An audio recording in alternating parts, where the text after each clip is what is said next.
Alrighty, welcome to episode 4 of the Game Changers podcast. And today I have the privilege of being with a really young, solid guy. Honestly, one of the most solid guys I know at such a young age that I've had the pleasure to know since about age 19. I think that's when we met. Yeah, around Around there. 19. And this guy's killing it. He's in multiple businesses, killing it in multiple businesses and super successful. So appreciate you, Anmol, being on here today. Thank you for having me, brother. Absolutely. Appreciate it. Yeah, let's get this started. Yeah, so first things first, let's dive right into it. So give us a quick rundown for the Game Changers. Like, who is Anmol Gill? Yeah. So pretty much, I'll just kind of tell you the background, how everything kind of started. As a kid, I was never really smart in school. Like, even when I tried, like, the max I would probably get is like a C+, honestly, right? And I knew that, going to school probably wasn't my thing, so I needed to do some kind of business. But no one around me owned a business. It was an issue. So I'm like, you know what? Like, around that time, I was like probably 12, 13 years old. And I'm like, I really don't want to go to school. Right. Like, school is one of those things, like, when you write a test and you get so much anxiety, like, for me, it was probably like times 10. So you knew, like, young. Like, I just knew school, like, it probably wasn't going to be for me. Okay. But the issue was, like, my mom was like, my son has to go to school. So, like, it was like I was stuck in that situation where I was like, okay, what am I supposed to do? What am I supposed to do? So during that time, all my friends were much older than me, probably like 5-6 years older. Right. And obviously, when I go out with them to eat, all that stuff, like, I would feel bad asking my parents for some money, even if it was like $20 whatsoever, right? So I'm like, I need to find a job. And during that time, I was 13 years old. Wow. And technically, you weren't really allowed to work. Like, you had to get a parent's signature if you wanted to work. Otherwise, it was child labor, right? True. So, whatever. I told my parents I want to work. They're like, no, just focus on school. Focus on school. I knew school wasn't the way to go for me.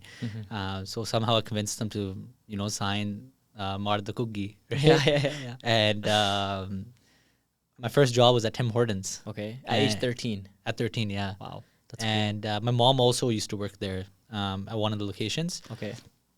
So, like, first week, I'm super excited. I'm like, let's do this, man. Like, let's get this going. And first week, like, I'm counting down the hours. I'm looking at the clock, and I'm like, damn, like, I only made, like, $11.95, I think it was minimum wage was back then. And I actually wanted to work at Tim Hortons because back then, the PS5 just came out.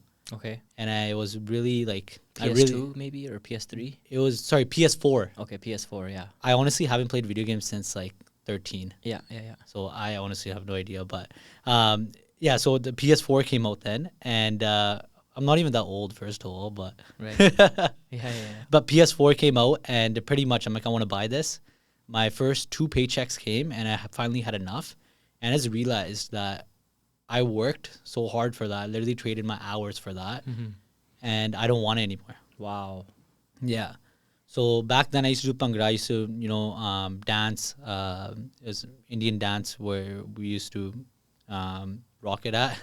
And pretty much I went to go perform, and the DJ's like, hey, you want to learn how to DJ? And, like, I'm like 13 years old, right? I'm like, sure, like I'll learn. I didn't think anything of it. I'm like, whatever. Like, I used to make mixes for kids, like, in our academy. So I'm like, sure, like, let's learn, right? Yeah. So I did that, and pretty much, like, I was like, DJing's pretty cool. But the issue was we used to live in Port Coquitlam, and all these, like, halls were in Surrey.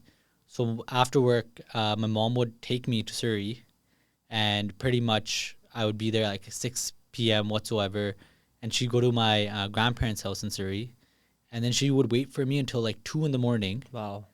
And literally pick me up at 2 a.m. from Surrey. We would come back home around like 2:30, and she would go to work at 3 o'clock. Really? Yeah. So Wow. at that point, I'm like, my parents are doing so much for me. I actually need to do something out of this. Then that's where I took DJing seriously. Like, I remember we used to we used to make like $75 pretty much when we first got started, right? Right. And back then it was like, oh, like even if we start making $500, it's all like, that's a dream come true, right? True. So whatever, we started DJing, and I stopped working at Tim Hortons. But that's when I realized, business is really the way to go, and it could actually work, right? And then after that, got older, went to university, went to KPU for business. Second semester, actually ended up dropping out. Second semester of school? Second semester, like halfway. Okay, so when you're about 17, 18. You're Yeah, 17. I was, no, I was 18 then. Oh, you're 18. I was right. 18 then. And the reason why was because I got affiliated with World Financial Group. Okay.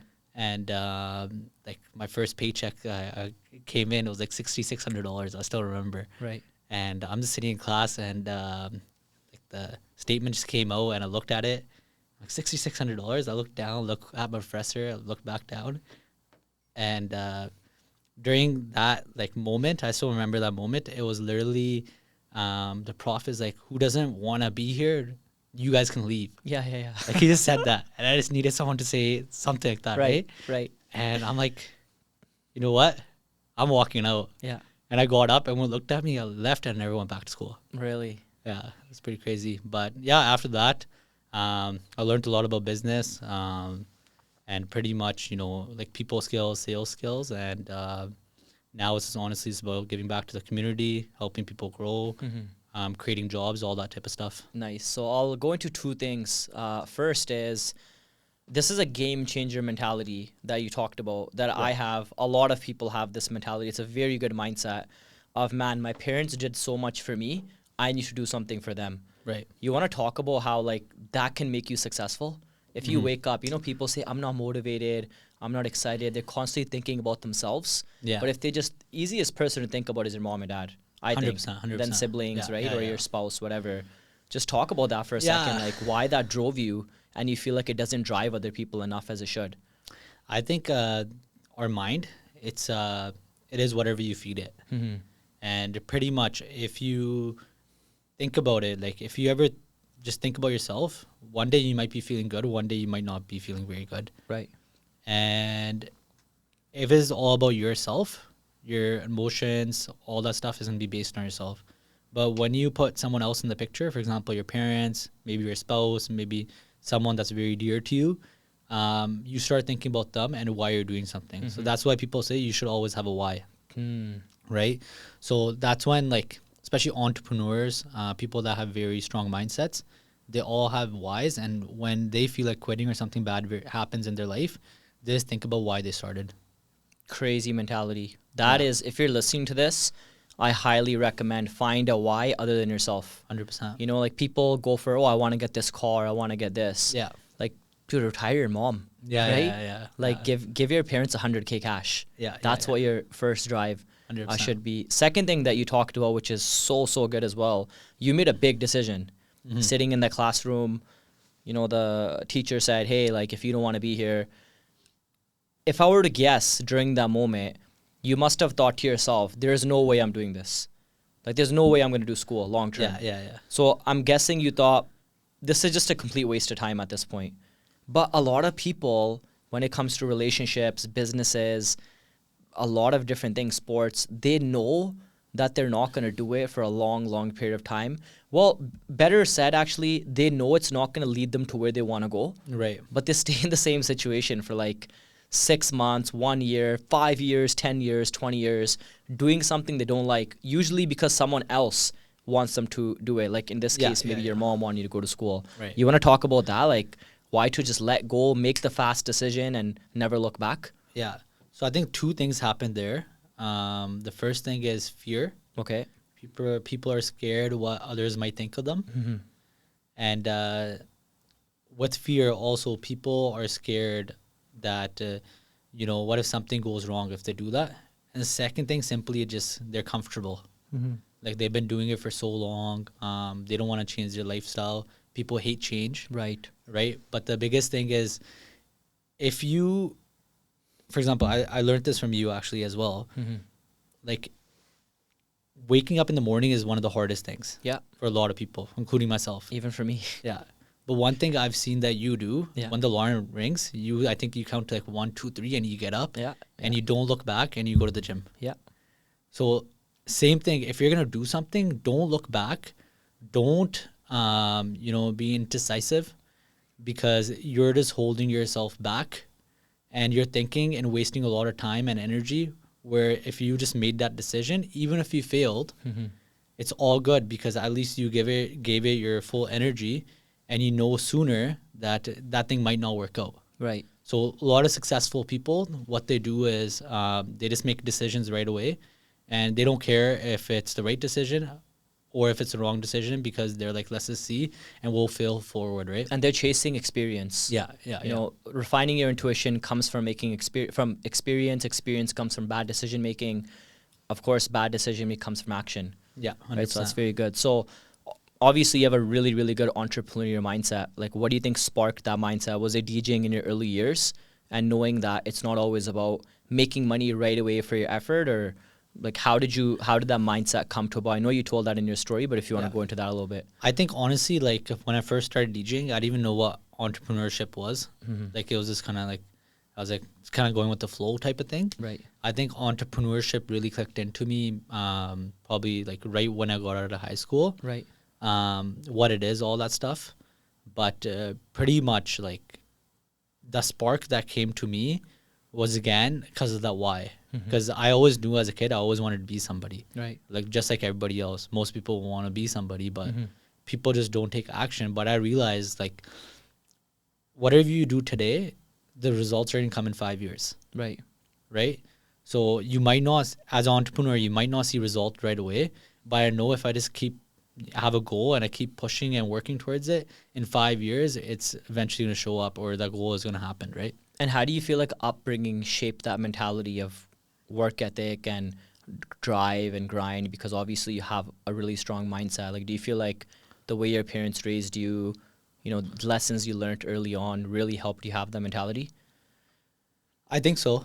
I think obviously, like in everyone's life, like stuff happens, right? And I've seen other people's lives as well, like how, you know, like bad things have happened to them, but they turned their life around. Right.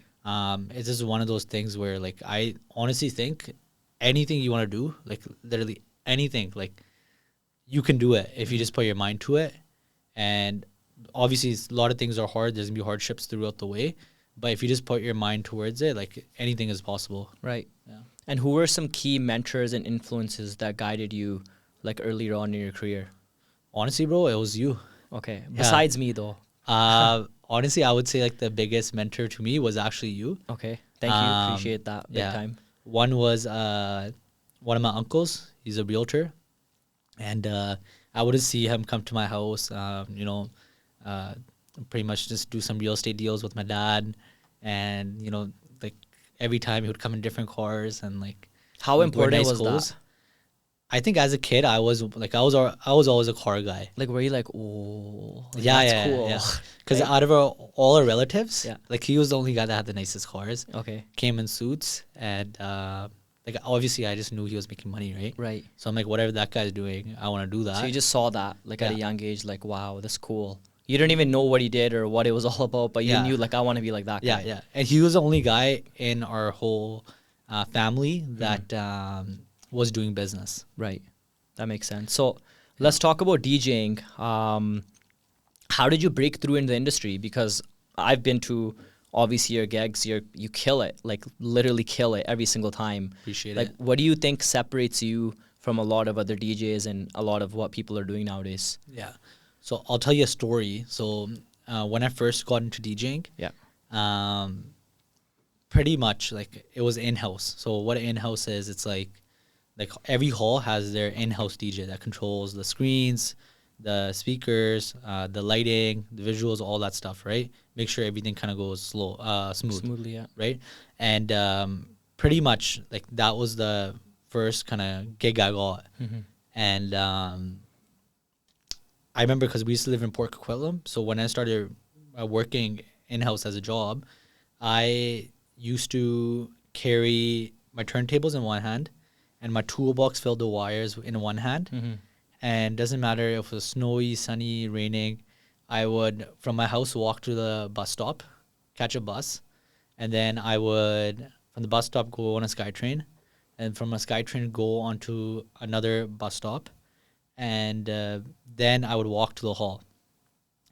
And I would set everything up inside. Even though I'm in that room and I'm DJing in the room, Whereas other DJs, no disrespect to anyone or nothing like that, they would just bring their laptops and just DJ off their laptop.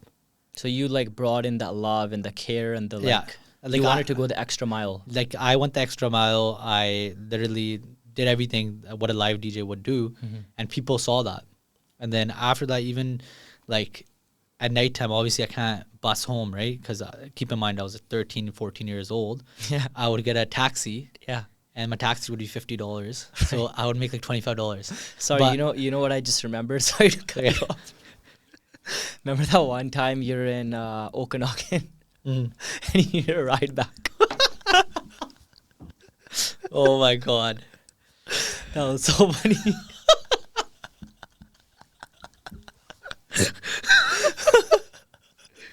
I remember who picked me up, right?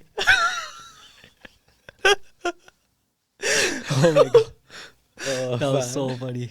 Sorry to the game Anyways, changers. no, all good.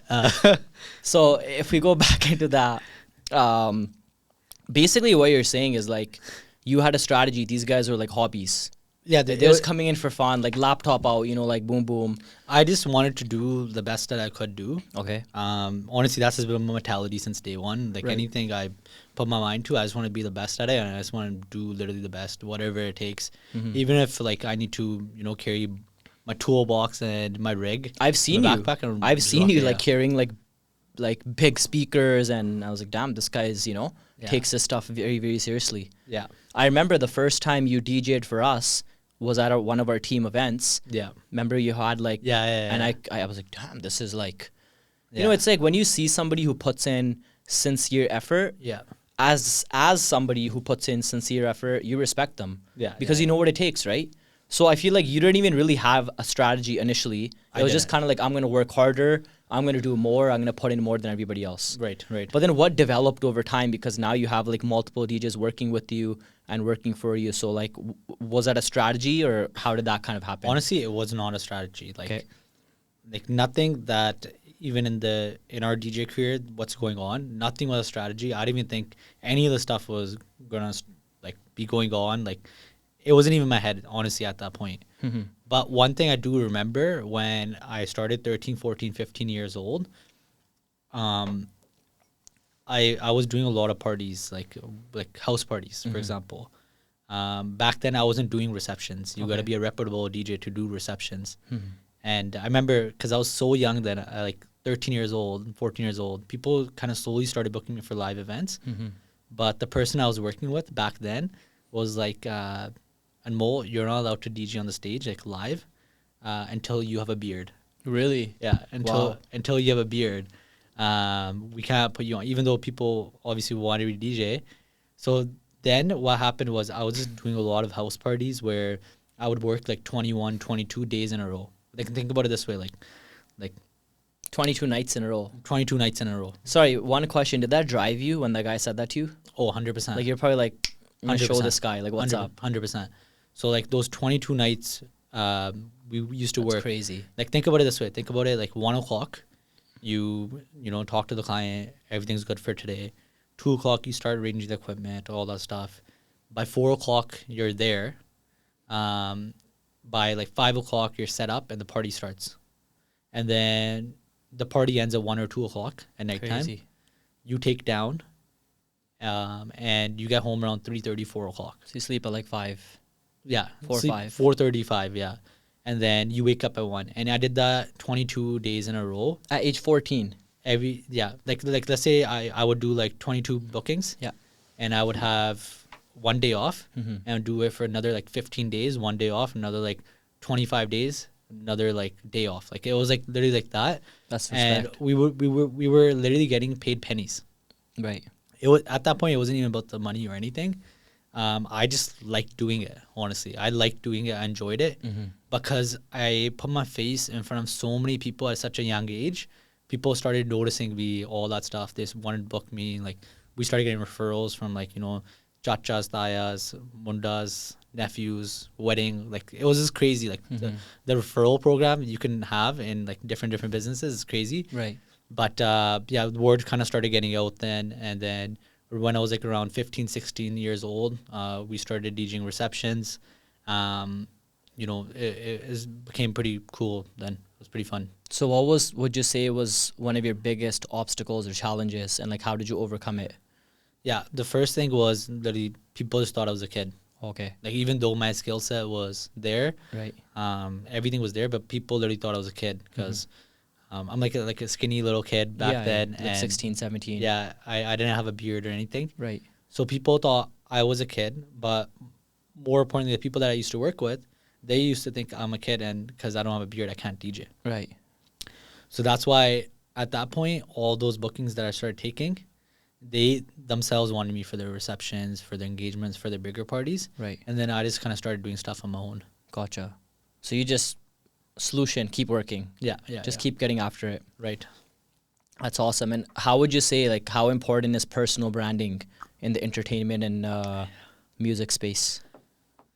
Branding is the biggest thing. One of the biggest things, really, really important. And the reason why that is because it's literally who you are or who your company is. And if you don't brand, you're not going to get in front of a lot of people. Mm-hmm. I feel like reason why people can't grow companies or whatever they're trying to grow, is because they don't brand, they don't put money into it. That's why they're always a one-man store. Self-employed. Right. It's branding is the number one thing. Branding is everything. Like even for our company right now, we have a graphic designer, we have in-house videographers, we have a full-on media team that runs everything for us because I understood that without branding, you can't do anything. So you're saying people would rather make that extra 20% rather than reinvesting it, whereas that extra 20% is going to bring you like extra 500%. Yeah. And going to bring you so much more money. I think honestly, like 60 to 70% of people don't put money into branding. Right. And that's why they just stay small on average. Yeah. Crazy. What's your most unforgettable moment as a DJ? I have a lot. I have a lot of good ones. I have a lot of bad ones. I think my favorite memory is we DJed at UBC Holy. I think it was in front of like 3,000 people. That's crazy. And it was literally a festival. Like it's like moments like that you can't really describe them. Right. Like you can just feel them. Right. Like that feeling you can not describe. Yeah. It's just like energy and just like a big atmosphere. So it's crazy. Yeah. One was that, and then one was in Toronto. We also DJed a festival there. Mm-hmm. It was honestly it's crazy. It's just you just get high on music. I know what the funniest moment was. What was it? When that guy picked you up from the Okanagan. Just real quick, I'll just tell the story. So sure, go ahead. I think you called me at like 8 p.m. And you're like, bro, I need a ride. Yeah. It was like 8 p.m., like 7, 8. I think it was like maybe even like 9, 10 p.m. Like something happened. Honestly, I don't remember what time I called you, but it was around like the scenario happened around like 8 o'clock. Yeah, and then I think your ride got screwed over, and then you called me, and I'm just like, oh shoot, like that's crazy. You're gonna be stranded there. And then I remember you're like, bro, like, do you know someone who can pick me up? Pretty much, we'll just tell them what happened. And I'm like, I know, yeah. Go ahead. Pretty much, a few years ago, we were DJing in the Okanagan, and I had my cousin with me that came with me as support, and then there was our support team as well. And pretty much my cousin was driving on the Coca-Cola, and he was driving a little too fast. Our truck got impounded. Mm-hmm. And I didn't even remember that, to be honest, but yeah. Yeah, and pretty much like the tow truck driver, like keep in mind our truck had like speakers, turntables, lights, everything in there, right? Subs. And we're like to the tow truck driver, like what should we do? He's like, just take it out here on the Coca-Cola. Right. We're like, no. And then he's like, I can drop you guys off to Merritt. So we just sat in with the tow truck driver, went to Merritt, and I got one of my friends from Kelowna to drive down to Merritt. He picked us up, all our stuff. And we got to Kelowna. We did the gig. Luckily, we had a couple connections there where we got a vehicle, all that stuff. But we had no idea how our equipment was going to get back, and ourselves as well. Yeah. So that's when I think I called you, and I'm glad we sorted that out. Yeah. Why is this story so funny? I think it's just the guy that came to pick you up, right? Dude, that guy clutched it. I'll Clutched never it. forget that guy for the rest of my life. Yeah. It was just some guy that used to work with us. Very funny guy, like super Yeah. interesting personality. I guess his inside joke. Yeah. Let's dive into real estate and finance. So how did you, obviously you talked about your journey, you got recruited, started to work in the financial industry. How did you get into real estate? Like what was the story behind that? Yeah, real estate. I just always knew I wanted to get into real estate.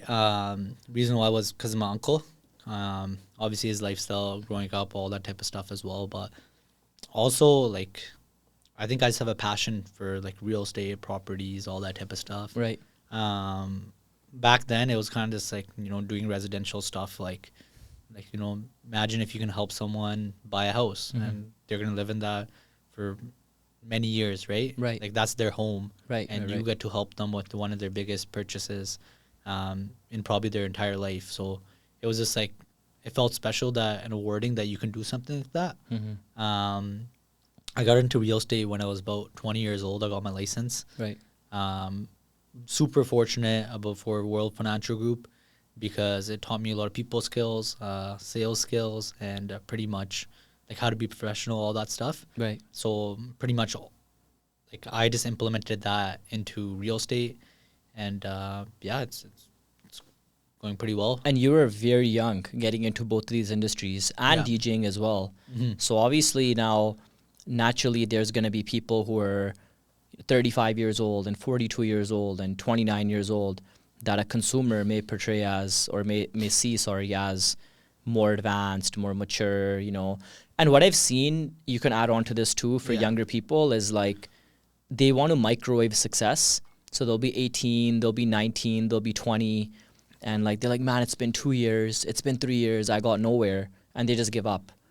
Like, what was the mentality for you? Because, I mean, I think you crossed 6 figures at like 19. Yeah. Maybe one of the youngest ever in our company, 19 or 20.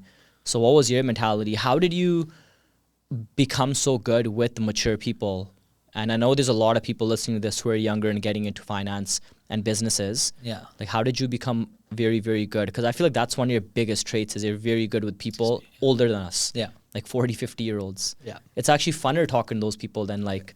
Honestly, it's so fun. Like yesterday, we had a meeting with a couple of developers. Yeah.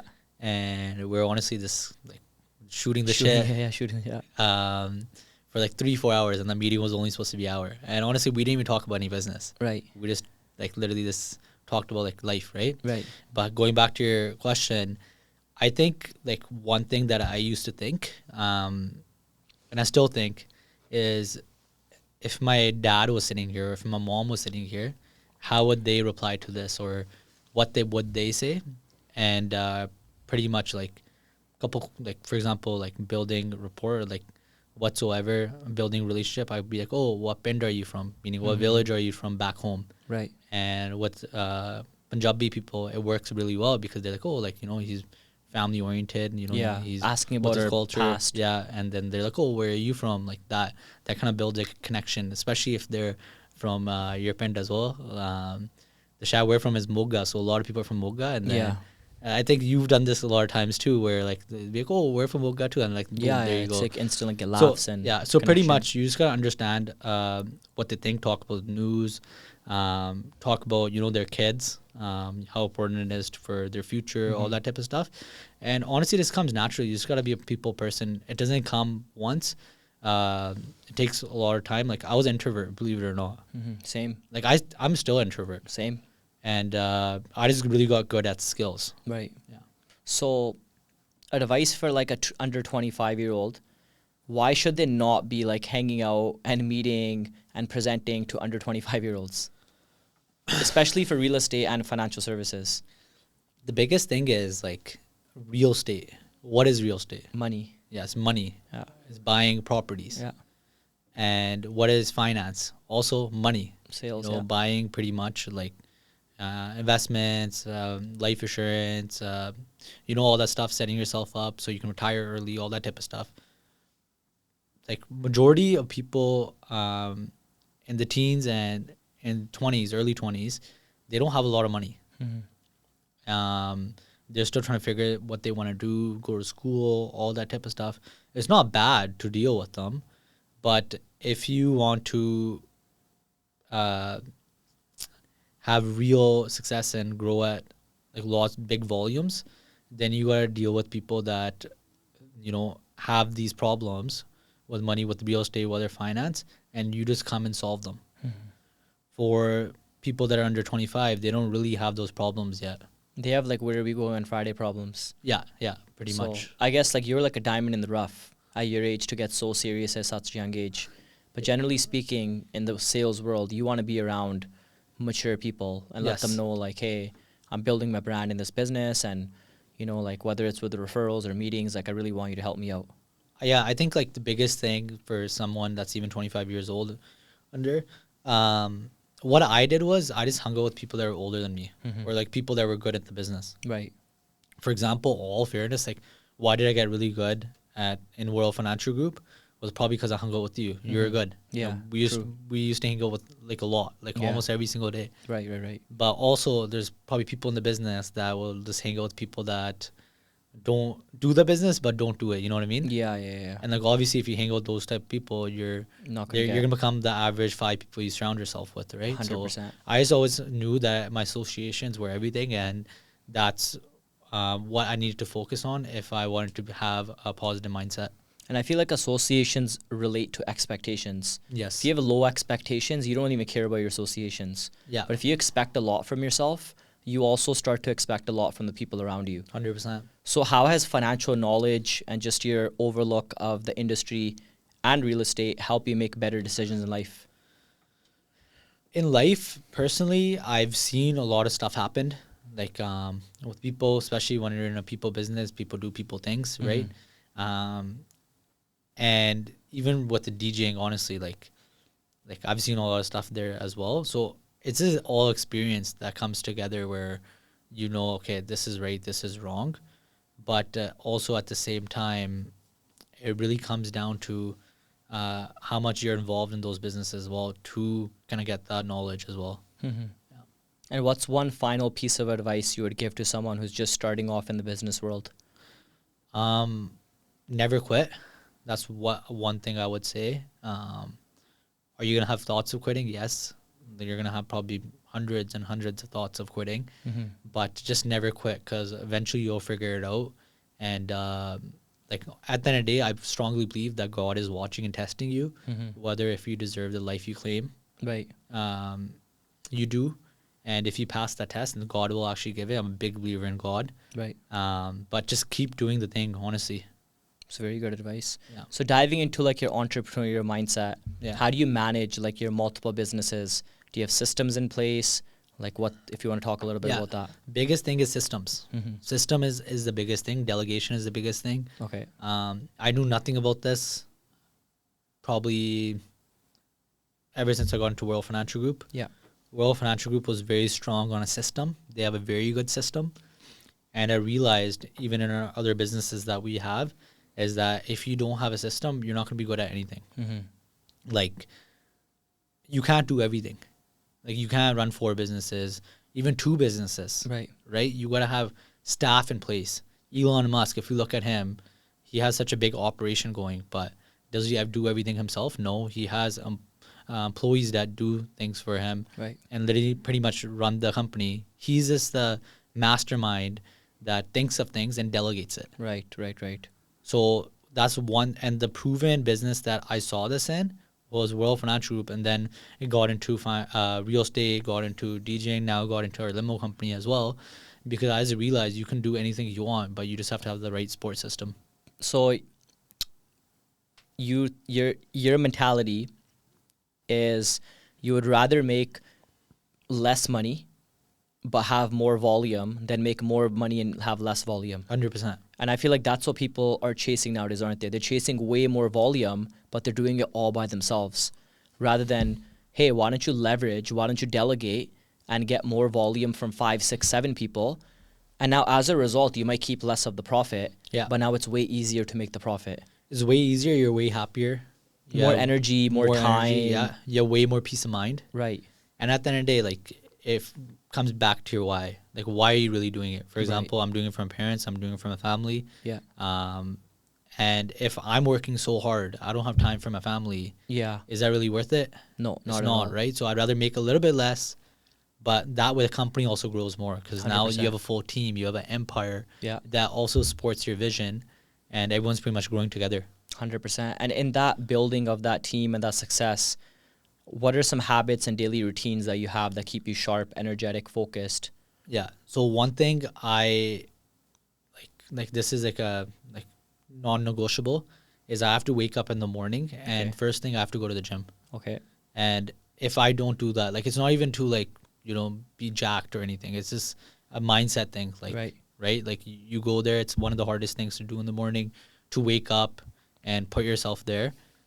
If I don't do it, honestly, my day is like kind of not the same anymore.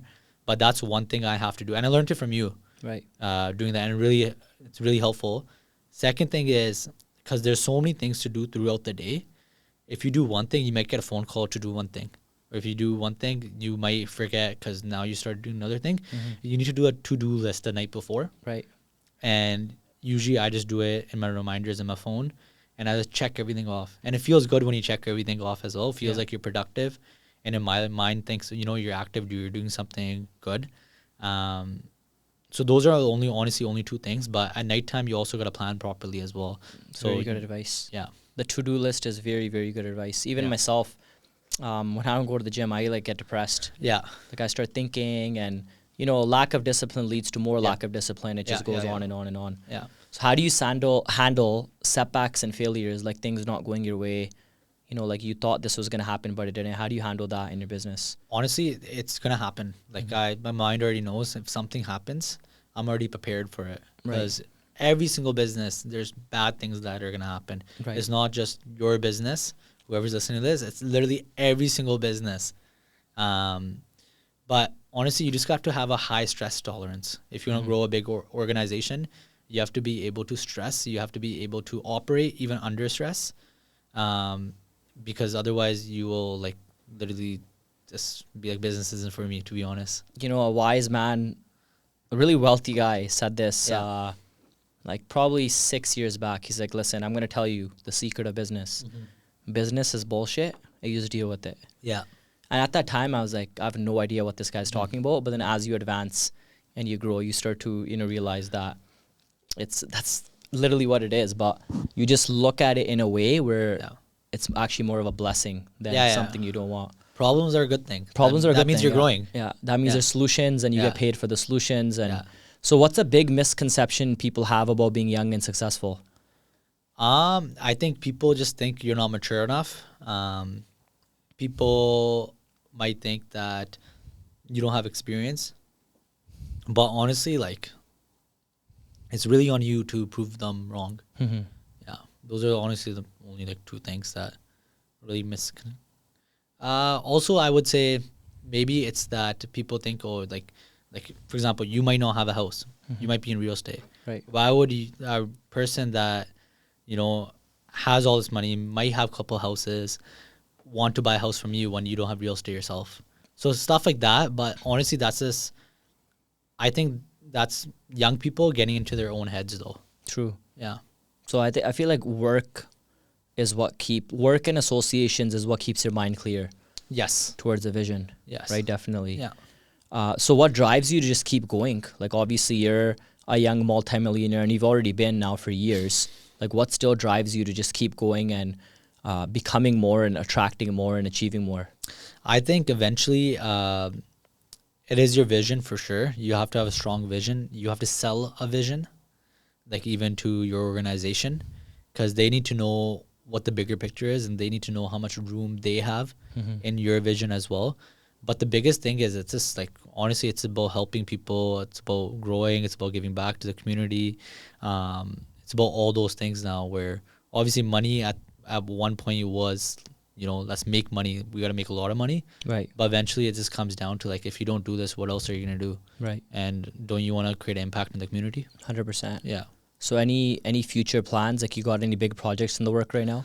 As of right now, we're working on systemizing our limo company, which we started this year. Okay. I've been studying that business for the last 2 years, and it's finally coming together. And I think this summer is going to be the first summer where it's going to get launched and we're going to be doing some big things. So just excited for that. That's our plan for now. Right. That's Yeah. amazing. And anything let's say you started all over again today. Yeah. What would you go back and change? Like, would you do anything differently, or do you like the way you've done things, or what would you say on that?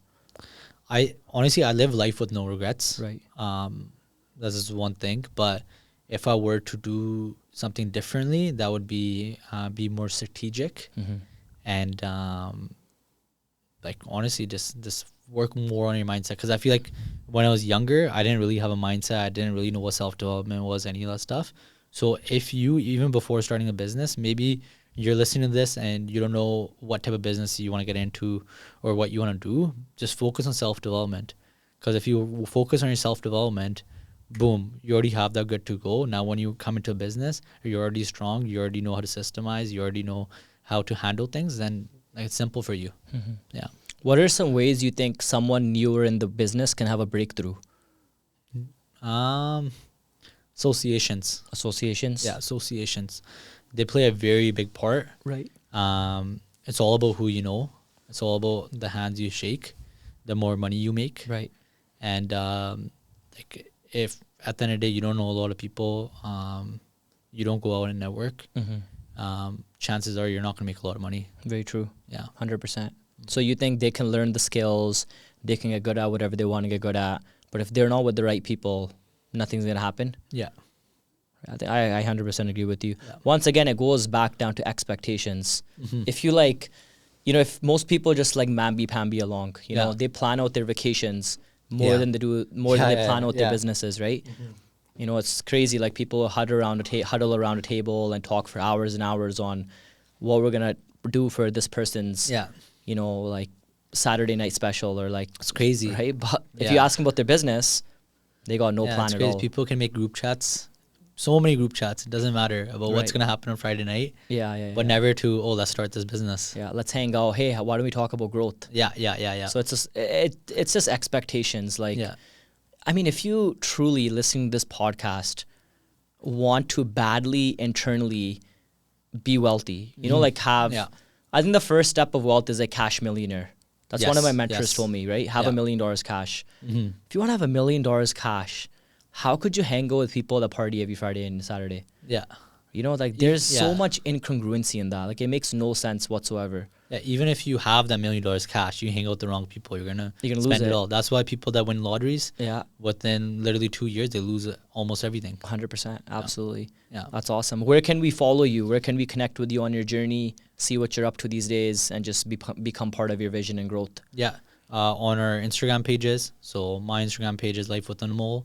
Our DJ page, my DJ personal page is DJ Fierce. Nice. Our company page is Fierce Entertainment, and then our limo company page is Vet Limo. That's awesome. Any words of advice for the audience? Anybody listening to this with a hunger and desire to win? I would just say, honestly, just do the thing. Just keep going wherever you are.